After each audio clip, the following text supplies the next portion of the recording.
Venugopal sir గారికి, ఇతర విశిష్ట అతిథులకు నా యొక్క అభివాదములు. ఎంతో చక్కగా నృత్యంతో ఆదరించిన చిన్నారులకు నా యొక్క ఆశీస్సులు. ముందుగా మహిళా దినోత్సవ శుభాకాంక్షలు అందరికీ. మనం మహిళలం, వంటింటి నుంచి అంతరిక్షం దాకా ఎదిగాం, అనేక రంగాలలో విజయాన్ని సాధిస్తూ ఉన్నాం. సంస్కృతంలో ఒక శ్లోకం ఉంది, ఎత్ర నార్యస్తు పూజంతే రమంతే తత్ర దేవతాః.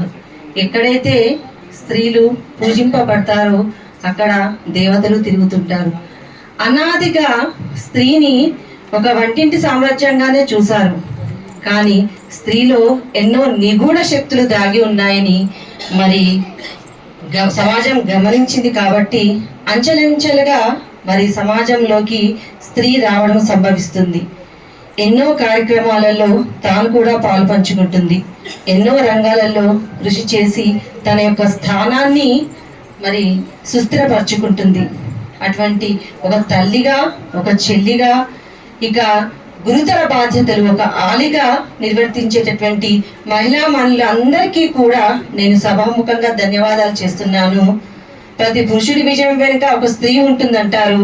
మరి స్త్రీ తప్పనిసరిగా ఉంది, చప్పలు కొట్టే మంచిది. కాబట్టి స్త్రీ లేని సమాజాన్ని మనం చూడలేము, అవునా? ఇప్పుడు నేను ఒక చిన్న కవితను వినిపిస్తాను. ఈరోజు ఆంధ్రప్రభలో కూడా ఈ కవిత ప్రచురింపబడింది, చూడవచ్చు.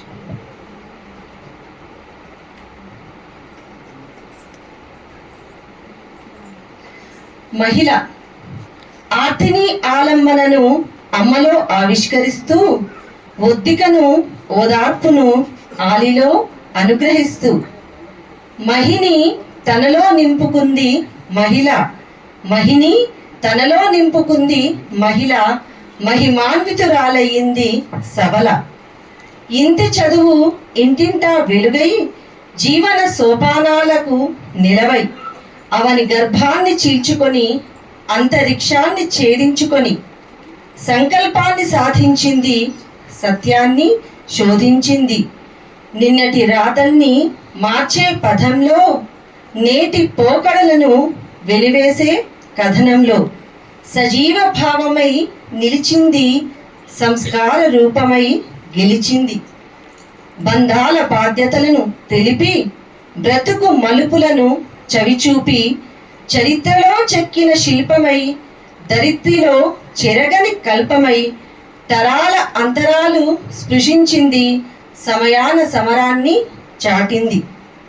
ధీర వనితగా శాంత చిత్తంగా మురిసింది, నవరాసాల తలుపులను హృదయ భరితంగా కురిపించింది. ఆమె కమనీయపు కావ్య చిత్రం, కదలని కాలానికి చైత్రం. మహిళ అద్వితీయ మూర్తి, మగువ అద్భుత స్ఫూర్తి. Thank you. ధన్యవాదాలండి.